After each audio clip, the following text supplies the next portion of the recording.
Scientist आगे देखिए exercise 10.2 का 7th क्वेश्चन। तो साइंटिस्ट 7th क्वेश्चन की स्टेटमेंट में इसने बोला है if one end of diameter of circle is 4 and 1। Scientist इसने एक सर्कल की अपने को इक्वेशन दे रखी है और इसने बोला है कि इस सर्कल का जो डायमीटर है उस डायमीटर का एक जो सिरा है, एक सिरे का जो कोऑर्डिनेट है वो 4 और 1 दे रखा है। तो अपने को यहाँ पे डायमीटर का जो सेकंड एंड है उसका अपने को कोऑर्डिनेट निकालने हैं। बिल्कुल इजी है। साइंटिस्ट देखिए टू गिवन कंडीशन के अकॉर्डिंग साइंटिस्ट हम एक सर्कल बनाएंगे। ठीक है, ये सर्कल है साइंटिस्ट, ये सर्कल का डायमीटर है और इसने बोला है कि जो डायमीटर का एक एंड दे रखा है, एक सिरा जिसके कोऑर्डिनेट 4 और 1 है, और इसने इस सर्कल की इक्वेशन दे रखी है। इक्वेशन सर्कल की क्या दे रखी है, x² + y² - 2x + 6y - 15 = 0 ये दे रखी है। तो अपने को फाइंड क्या करना है साइंटिस्ट, अपने को इस सिरे के कोऑर्डिनेट निकालने हैं। मान लेते हैं कि इसका जो डायमीटर है वो AB है, ये अपना A हो जाएगा, ये B हो जाएगा। तो B के कोऑर्डिनेट अपने को निकालने हैं। तो इसके अंदर साइंटिस्ट गिवन क्या दे रखा है, इक्वेशन ऑफ गिवन सर्कल। इसका सॉल्यूशन देखिए, equation of given circle, circle की इक्वेशन दे रखी है x² + y² - 2x + 6y - 15 = 0। ये साइंटिस्ट सर्कल की इक्वेशन दे रखी है। आपको पता है साइंटिस्ट अगर अपने को किसी भी सर्कल की जर्नल फॉर्म ऑफ इक्वेशन दे रखी होती है तो वहाँ से हम उसका सेंटर के कोऑर्डिनेट निकाल सकते हैं। तो आपको पता है साइंटिस्ट इसके सेंटर के कोऑर्डिनेट क्या हो जाएंगे, x और y के कोफिशिएंट का नेगेटिव हाफ, यानी कि -g और -f आपको पता है अच्छी तरीके से। तो सेंटर के कोऑर्डिनेट हो जाएंगे साइंटिस्ट, x का कोफिशिएंट इसका नेगेटिव हाफ करेंगे तो 1, और y का कोफिशिएंट 6 इसका नेगेटिव हाफ करेंगे तो -3। तो साइंटिस्ट इसका जो सेंटर है C, इसके कोऑर्डिनेट हो जाएंगे अपने पास 1 और -3। ठीक है, अब साइंटिस्ट ये जो डायमीटर अपना AB है इसका एक सिरा 4 और 1 है, इसका जो सेंटर है वो 1 और -3 दे रखा है। तो अपना B कैसे निकालेंगे, यहाँ पे क्या लिखेंगे scientist, here AB is the diameter of circle and C is the centre of circle. ठीक है, C सेंटर है और AB इसका डायमीटर है। तो आपको पता है साइंटिस्ट ये जो सर्कल होता है वो कंप्लीट जो सेंटर होता है वो कंप्लीट डायमीटर का हाफ होता है। तो इस B के कोऑर्डिनेट क्या हो जाएंगे, B के कोऑर्डिनेट निकालने के लिए साइंटिस्ट कैसे क्या करेंगे, जो साइंटिस्ट अपना C का कोऑर्डिनेट 1 आया है, सो मान लेते हैं कि B का कोऑर्डिनेट अपना x और y है। ठीक है, कुछ भी मान लीजिए। तो साइंटिस्ट इसके अंदर जो C का कोऑर्डिनेट 1 है वो कैसे आ सकता है, C का कोऑर्डिनेट 1 है वो अपना आ सकता है 4 + x का हाफ करेंगे तो। ठीक है, इसी प्रकार जो C का कोऑर्डिनेट y है वो यानी कि -3 वो कैसे आएगा, वो आएगा अपना 1 + y का हाफ करेंगे तो। ठीक है, तो यहाँ पे साइंटिस्ट अपने को x और y की वैल्यू फाइंड करनी है। इनकी साइंटिस्ट क्रॉस मल्टीप्लाई करेंगे, 2 × 1 करेंगे तो 2 = 4 + x हो जाएगा, और यहाँ पे 2 3 जा -6 हो जाएगा = 1 + y। तो यहाँ से साइंटिस्ट x की वैल्यू हो जाएगी अपने पास 2 - 4 करेंगे -2, और y की वैल्यू हो जाएगी अपने पास -6 - 1 करेंगे -7। ठीक है, अपने पास यहाँ पे x की वैल्यू -2 और y की वैल्यू -7, इसका मतलब जो B के कोऑर्डिनेट है वो -2 और -7 हो जाएंगे। ठीक है, उसके बाद देखिए साइंटिस्ट इसका आगे 8th क्वेश्चन करेंगे।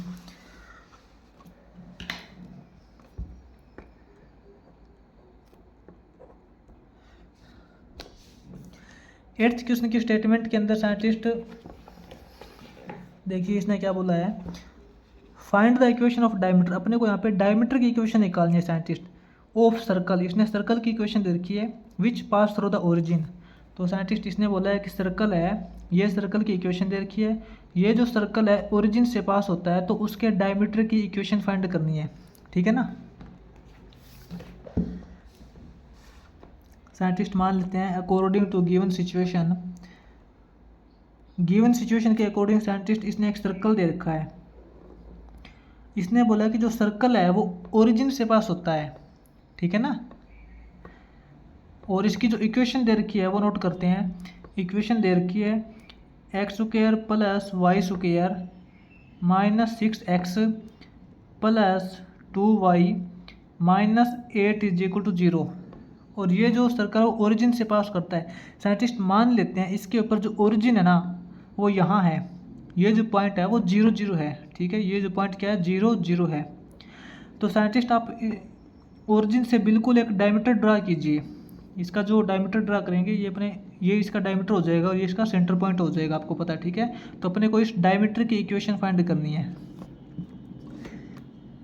तो इसका सॉल्यूशन देखेंगे scientist. According to given equation of circle की जो गिवन इक्वेशन है x² plus y² minus 6x plus 2y minus 8 is equal to 0, ठीक है। यहाँ से साइंटिस्ट आपको पता है सर्कल की जनरल इक्वेशन दे रखी है तो वहाँ से इसके सेंटर के कोऑर्डिनेट निकाल सकते हैं, ठीक है। आपको पता है कि जो सेंटर के कोऑर्डिनेट क्या हो जाएंगे, coordinate of C will be, C के कोऑर्डिनेट साइंटिस्ट हो जाएंगे एक्स और वाई के कोफिशिएंट का नेगेटिव हाफ करेंगे तो यहाँ पे 3 हो जाएगा, इसका नेगेटिव हाफ करेंगे तो -1 हो जाएगा। तो साइंटिस्ट सी के जो कोऑर्डिनेट है वो अपने पास 3 और -1 आ जाएंगे। अब साइंटिस्ट ये जो अपना डायमीटर है मान लेते हैं कि ए बी है, तो ये ए बी है साइंटिस्ट। ये सर्कल का जो डायमीटर है तो ये है तो एक लाइन ही, है ना। ये जो ए बी है वो है तो एक लाइन ही, तो इस लाइन की इक्वेशन निकालनी है। तो साइंटिस्ट यहाँ पे क्या करेंगे, अब जो अपना डायमीटर ए बी है इसकी स्लोप निकालेंगे। स्लोप कैसे निकालते हैं आपको पता है, हमने इससे पहले जो 9th चैप्टर किया था उसके अंदर अच्छे से क्लियर किया था। Slope of diameter A B, इसकी स्लोप हो जाएगी scientist y2 minus y1 upon x2 minus x1। आपको पता है y2 यानी कि -1 minus 0 upon x2 minus x1 3 minus 0। तो यहाँ पे हम बोल सकते हैं -1 अपॉन 3 इसकी स्लोप आ जाएगी। तो इसकी इक्वेशन कैसे निकालेंगे डायमीटर की, इक्वेशन ऑफ लाइन BC या फिर इक्वेशन ऑफ डायमीटर AB बोल सकते हैं, कोई प्रॉब्लम नहीं है। इक्वेशन कैसे निकालेंगे साइंटिस्ट, एक तो अपने पास देखिए इसकी स्लोप आ गई और एक अपने पास पॉइंट है, ठीक है। इन दोनों में से कोई भी एक पॉइंट यूज कर सकते हैं, कोई प्रॉब्लम नहीं है। इसकी इक्वेशन हो जाएगी y माइनस y1, इसको मान लेते हैं x1 y1, कोई प्रॉब्लम नहीं आएगी। y minus y1 is equal to m, slope इसकी -1/3 है, इंटू x माइनस x1, ठीक है। y minus y1 is equal to m into x minus x1। आपको पता है लाइन की स्लोप ऐसे निकाल ली जाती है। क्रॉस मल्टीप्लाई करेंगे 3 किसके साथ में करेंगे तो ये हो जाएगा 3y minus 0 is equal to -x, ठीक है। तो अपने पास हो जाएगा 3y plus x is equal to 0। ये साइंटिस्ट अपने पास इस डायमीटर की इक्वेशन आ जाएगी। उसके बाद में देखिए साइंटिस्ट इसका 9th क्वेश्चन करेंगे। साइंटिस्ट 9th क्वेश्चन की स्टेटमेंट देखिए। 9th क्वेश्चन में बोला है a circle pass through the origin, एक सर्कल है वो ओरिजिन से पास होता है और एक इस पॉइंट से पास होता है, ठीक है। And has this equation as a diameter, और ये जो इक्वेशन दे रखी है साइंटिस्ट, ये इक्वेशन इस सर्कल का डायमीटर है, ठीक है। डायमीटर की इक्वेशन ये दे रखी है और वो सर्कल है वो एक तो इस पॉइंट से पास होता है, एक ओरिजिन से पास होता है। तो अपने को इस सर्कल की इक्वेशन निकालनी है। तो साइंटिस्ट गिवन कंडीशन नोट करते हैं हम हर बार। टू गिवन कंडीशन के अकॉर्डिंग साइंटिस्ट मान लेते हैं कि अपने पास एक सर्कल दे रखा है, ये सर्कल मान लेते हैं साइंटिस्ट। इसके अंदर ये जो डायमीटर दे रखा है ना, ये डायमीटर दे रखा है साइंटिस्ट, यहाँ पे इसका सेंटर मान लेते हैं। और ये जो डायमीटर कंप्लीट, इस डायमीटर की इक्वेशन दे रखी है आपको, डायमीटर की इक्वेशन नोट कीजिए 2y minus 3x is equal to 0। ये साइंटिस्ट इसके डायमीटर की इक्वेशन दे रखी है और इसने बोला है कि ये सर्कल एक तो ओरिजिन से पास होता है और एक सेकंड पॉइंट दे रखा है वहाँ से पास होता है। मान लेते हैं कि इसका ओरिजिन यहाँ है, इसका ओरिजिन यहाँ पे है, ओरिजिन से पास होता है तो साइंटिस्ट इसके कोऑर्डिनेट 0 0 हो जाएंगे, ठीक है। और एक मान लेते हैं कि इस पॉइंट से पास होता है, ये जो पॉइंट है वो इसने 5/2 और 1/2 दे रखा है, ठीक है ना।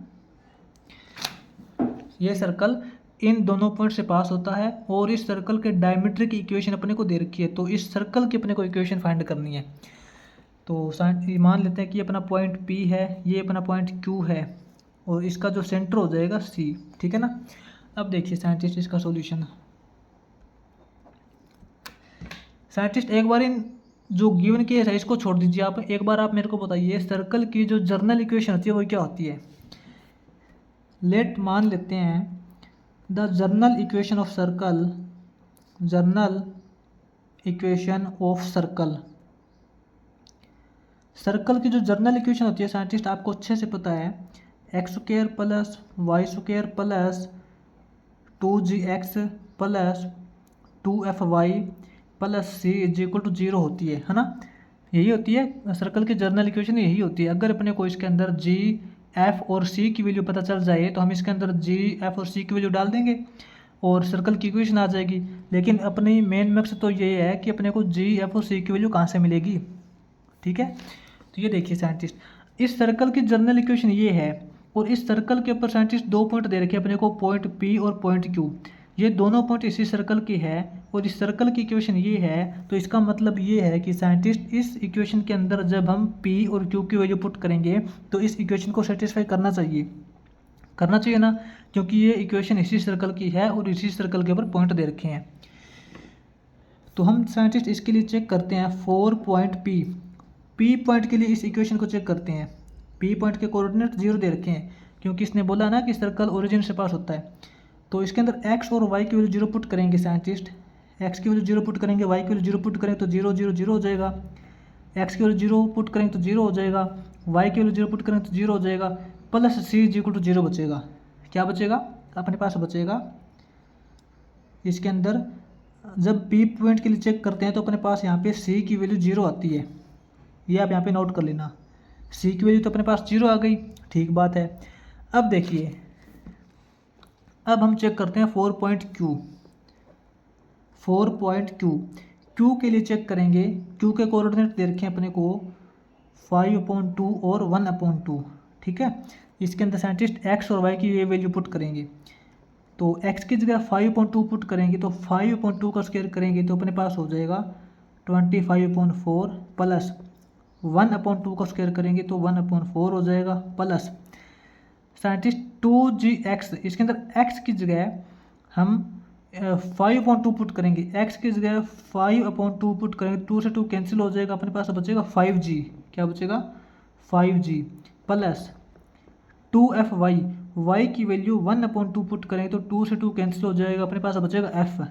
क्या बचेगा f plus c is equal to 0, ठीक है।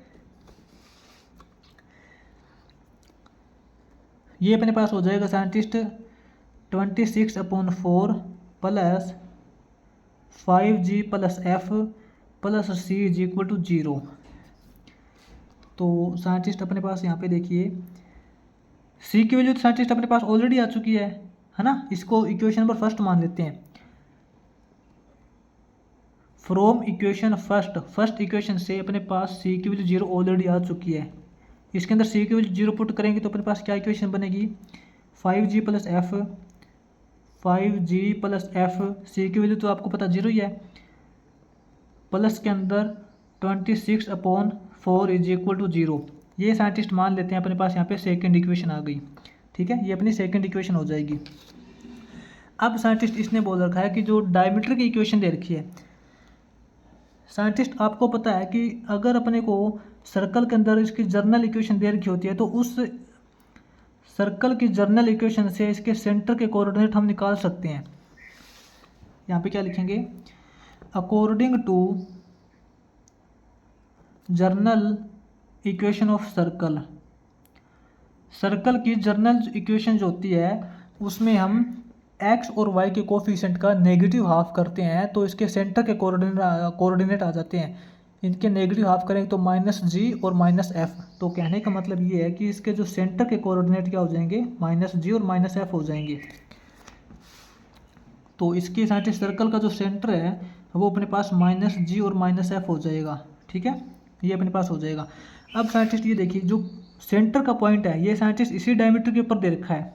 ये जो सेंटर का पॉइंट है वो है तो इसी डायमीटर के ऊपर ना, और इस डायमीटर की इक्वेशन ये दे रखी है। तो कहने का मतलब है कि इसके अंदर जब हम एक्स और वाई की वैल्यू -g और -f पुट करते हैं तो इस इक्वेशन को सेटिस्फाई करना चाहिए, क्योंकि ये जो पॉइंट है वो इसी डायमीटर का ही पॉइंट है, और इस डायमीटर की जो इक्वेशन है वो ये दे रखी है।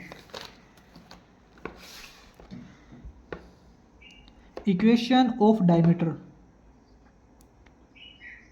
इक्वेशन ऑफ डायमीटर वो इसने दे रखी है 2y - 3x = 0। फॉर सी के लिए इसकी इक्वेशन क्या हो जाएगी, फॉर सी पॉइंट के लिए इसकी इक्वेशन हो जाएगी अपने पास, डायमीटर की इक्वेशन हो जाएगी 2y की जगह -f पुट करेंगे, ठीक है, -3x की जगह -g पुट करेंगे, तो -g पुट करके प्लस हो जाएगा, ठीक है ना, = 0। ये साइंटिस्ट इसको हम बोल देते हैं कि इक्वेशन नंबर 3 है। साइंटिस्ट अपने यहाँ पे देखिए, सी की वैल्यू तो अपने को पहले ही पता चल चुकी थी। अपना मेन मकसद क्या था, यहाँ पे जी, एफ और सी की वैल्यू निकालनी थी। सी की वैल्यू तो अपने को पहले पता चल चुकी है, अपने को जी और एफ की वैल्यू निकालनी है। ये जो जी और एफ की वैल्यू साइंटिस्ट हम इक्वेशन नंबर 2 और इक्वेशन नंबर 3 से निकालेंगे। यहाँ पे क्या लिखेंगे, फ्रॉम इक्वेशन 2 एंड 3, सेकेंड और थर्ड इक्वेशन से देखते हैं। सेकेंड इक्वेशन अपनी है 5g + f, 5g + f + 26/4, ठीक है, ये सेकेंड इक्वेशन अपनी। और इसकी जो थर्ड इक्वेशन अपनी है 3g - 2f = 0, ठीक है।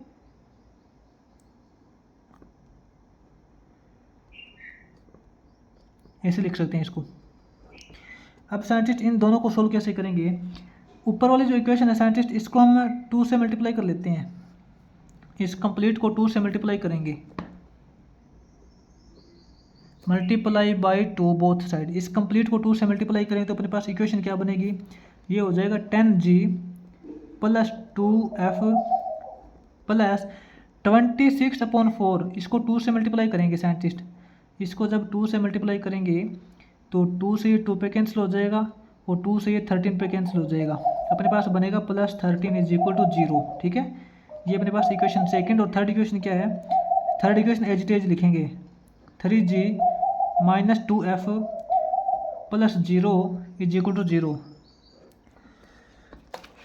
साइंटिस्ट दोनों इक्वेशन को ऐड करेंगे, दोनों को ऐड करेंगे तो आपको पता है 2f प्लस का है और 2f माइनस का है, इससे ये कैंसिल हो जाएगा। अपने पास क्या बचेगा, 10g + 3g हो जाएगा 13g। 13 + 0 करेंगे +13 = 0, ठीक है। 13g = -13 हो जाएगा, तो g की वैल्यू अपने पास -1 आ जाएगी। अपने पास आर्टिस्ट g की वैल्यू -1 आ चुकी है, तो ये g की वैल्यू -1 इन दोनों में से किसी के अंदर भी पुट कर सकते हैं। Value of g = -1 put in, इसके अंदर पुट कर लेते हैं, कोई प्रॉब्लम नहीं है। 10g, सॉरी हाँ इसको ही ले लेते हैं, कोई दिक्कत नहीं है। 10g की वैल्यू -1 + 2f + 13 = 0। 10 × -1 करेंगे साइंटिस्ट, ये तो अपने आपको पता -10 हो जाएगा, है ना। 10 × -1 करेंगे -10 और 13 - 10 करेंगे 3 हो जाएगा + 2f = 0। 2f = -3 हो जाएगा और f = -3/2। साइंटिस्ट अपने पास f की वैल्यू -3/2 आ गई, g की वैल्यू -1 आ चुकी है और c की वैल्यू आपके पास पहले आ चुकी थी। तो यहाँ पे तीनों वैल्यू नोट करते हैं। अपने पास साइंटिस्ट g की वैल्यू -1, f की वैल्यू -3/2 और c की वैल्यू 0। ये साइंटिस्ट g, f और c की वैल्यू इसके अंदर पुट करेंगे, g, f और c की तीनों की वैल्यू इसके अंदर पुट करेंगे तो अपने पास सर्कल की इक्वेशन आ जाएगी, ठीक है। देखिए इसके अंदर वैल्यू पुट कीजिए, क्या रिजल्ट आता है अपने पास है। x² + y², यहाँ पे लिखेंगे हैंस द रिक्वायर्ड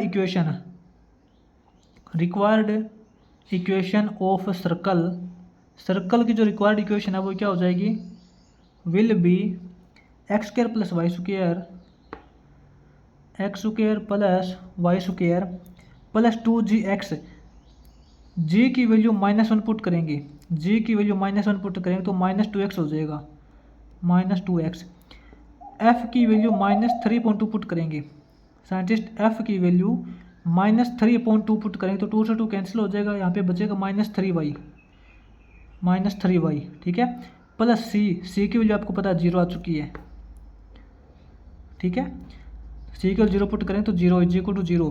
तो साइंटिस्ट अपने पास जो सर्कल की जो जर्नल इक्वेशन आएगी वो आएगी x square plus Y square -2x -3y is equal to 0। ये साइंटिस्ट अपने यहाँ पे 9th क्वेश्चन कंप्लीट हो जाएगा।